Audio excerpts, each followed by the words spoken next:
Hi guys, welcome to How to Solutions YouTube channel. In today's video, I'm going to show you how you can do lock screen wallpaper trend on TikTok. Before getting into this video, must subscribe to our YouTube channel and click on the bell icon. The first step is you need to open Play Store and download Dream by WOMBO.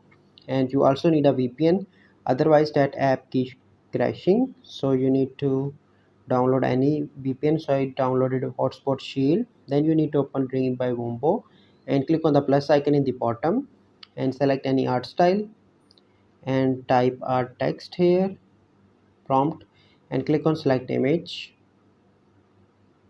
So I'm going to select the first one. Okay, and click on next, and then you need to click on create. You can adjust influence according to your choice. So I, for this picture, I select normal, click on create, and now it is creating. Wait for a few seconds, it will be created soon.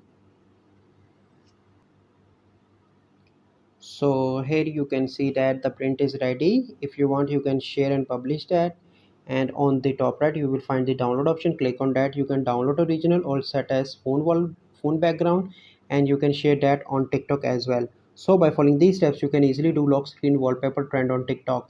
I hope you find this video helpful. If you find this video helpful, must like this video, subscribe to our YouTube channel for future videos. We'll see you in the next video. Thank you, have a good day.